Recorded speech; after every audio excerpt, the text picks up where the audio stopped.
पंचायत सिंगारदा में आज सेक्टर कार्यकर्ता पधारे हैं। आज हमारे बीच देवास रियासत के महाराज श्रीमान विक्रम सिंह जी रावत साहब बता चुके हैं। उनका ग्राम पंचायत सिंगारदा भाजपा जिला परिवार में उनकी बहुत बहुत स्वागत मंडल।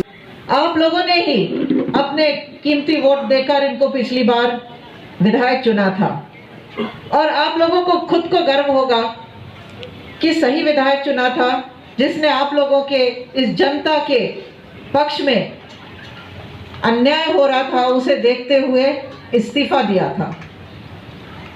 हम लोग जानते हैं हमारी भारतीय जनता पार्टी के संस्थापक के रूप में आदरणीय राजमाता साहब विजय राजे सिंधिया जी, मुझे आपको बताने की जरूरत नहीं है।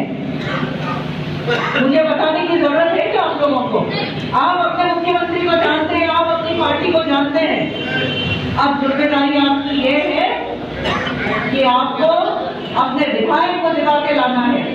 तो आप लोग तो आपका वोट देंगे, ये तो पक्की बात है, क्योंकि भारतीय जनता पार्टी का गमछा आपके गले में है। आप तो देंगे, पर आपके ऊपर में ये जिम्मेदारी डाल के जा रही हूँ कि आप उन्हें कभी भी नहीं नकारा जाए। ऐसे मुख्यमंत्री और ऐसे सरकार लाना क्या हमारा दायित्व है या नहीं है?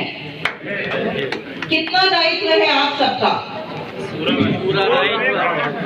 दोनों हाथ उठाकर आप बता सकते हैं मुझे कितना दायित्व है? 100%। तो 100% इस दायित्व का आप लोग निर्वहन करें, इनको जिता कर लाएं, क्योंकि हम यहाँ बैठे हैं, ये सब भारतीय जनता पार्टी के कार्यकर्ता हैं। आपका वोट तो मिल ही रहा है। पार्टी का उपचुनाव है हाटीपिल्ला विधानसभा क्षेत्र में। हमारे सेक्टर सम्मेलन चल रहे हैं, तो सेक्टर सम्मेलनों में अभी चंदाना हुआ, सिपरा हुआ, टिगरिया हुआ और आज मेरा घर क्षेत्र राजोदा में था। तो इन सेक्टर सम्मेलनों की सूचनाएं नहीं हो रही है, उस कारण से मैं इन कार्यक्रमों में गया नहीं।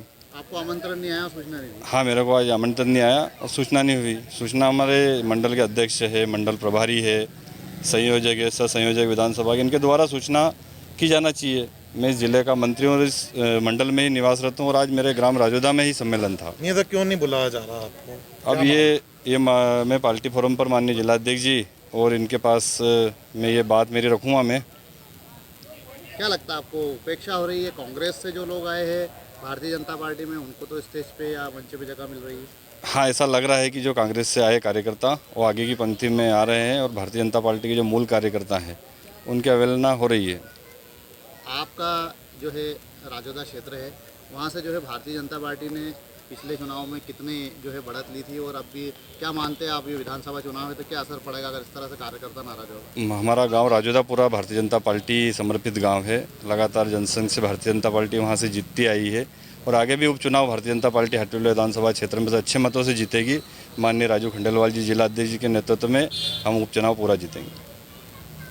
ठीक है, आपका नाम और पद बताओ। धर्मेंद्र चौधरी, जिला मंत्री भारतीय जनता पार्टी देवास। भारतीय जनता पार्टी में इस प्रकार की व्यवस्था है कि हम सबको मंडल अध्यक्ष के माध्यम से सूचना पहुंचाते हैं और मेरी जानकारी के अनुसार हमारे जिला मंत्री जी को भी सूचना पहुंची थी। वो किसी कारण से इंदौर गए थे, इस कारण से उस कार्यक्रम में नहीं आए थे। और मेरा कहना पड़ता है कि हम सब मिलकर पार्टी के हर काम को अपना काम समझ के चुनावी अभियान में जुटेंगे तो ज़्यादा व्यवस्थित तरीके से हम चुनाव लड़ पाएंगे।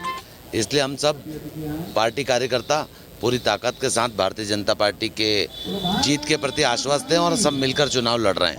उनका एक आरोप हो रहा है कि जो कांग्रेस से भाजपा में आए उन लोगों का पार्टी में ज़्यादा हस्तक्षेप हो गया और जो पुराने उनको दरकिनार किया जा रहा है। बिल्कुल ऐसी कोई बात नहीं है। पार्टी में सबका समान अधिकार है और जो आए हैं उनको भी पार्टी की रीति नीति से अवगत कराएंगे और जो पुराने हैं वो पार्टी रीति नीति सिखाएंगे।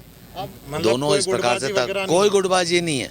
सब आपको चुनाव में लगे हुए नजर आएंगे 2-4 दिन में। एक सवाल आपसे शिकायत करने का वो कह रहे हैं, तो आप उनका निराकरण करेंगे? उनकी समझ मैंने उनकी शिकायत सुन भी ली और निराकरण भी कर दिया है। कल से काम पे लौट आएंगे वो भी। करता है जिनको नहीं बुलाया जा रहा है। मैं तो कहता हूं कि जो विधानसभा लड़े उनको बुलाया क्या? जो पिछली बार विधानसभा के उम्मीदवार थे, पूर्व मंत्री थे, वो इन बैठकों में क्यों नहीं आ रहे हैं? क्या उन्हें आमंत्रित किया जा रहा है? यह घटनाक्रम बहुत जल्दी अपने रंग दिखाएगा।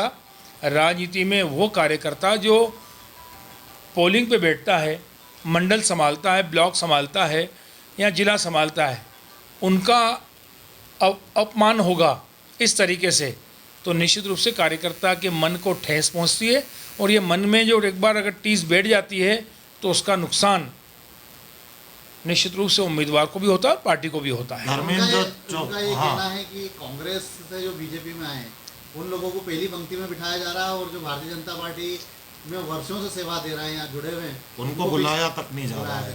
मैंने पहले भी कहा था कि ये जो 22 हमारे साथी गए हैं भारतीय जनता पार्टी में, ये रंग दिखाएंगे, चमत्कार दिखाएंगे उन क्षेत्रों में जहाँ पर वास्तव में भारतीय जनता पार्टी के कार्यकर्ता अपनी पार्टी के लिए तन मन धन से समर्पित रहते हैं। और एक तरफ भारतीय जनता पार्टी कहती है कि हमारे कार्यकर्ता तो हमारे से बढ़ के हैं, उन कार्यकर्ताओं पर क्या बीतेगी जब वो नया नवेला एक नई दुल्हन की तरह उम्मीदवार बन के जाता है और देवर जी को पूछता ही नहीं है। तो दुल्हन के जो नखरे हैं वो देवर को रास नहीं आते, और देवर के नखरे दुल्हन को रास नहीं आ रहे हैं। बहू और देवर में इस तरह के झगड़े जो हैं वो हर गांव में, हर पोलिंग पर देखने को मिलेंगे, और इसका निश्चित रूप से फ़ायदा कांग्रेस पार्टी को मिलेगा। मैंने पहले भी कहा है कि कांग्रेस की जीत सुनिश्चित करने में ये सारे घटनाक्रम अपने आप जुड़ते जा रहे हैं, और रंग जो असली हैं वो धीरे धीरे जैसे ही चुनाव की घोषणा होगी सब रंग आपको देखने को मिलेंगे। 8 पीपलिया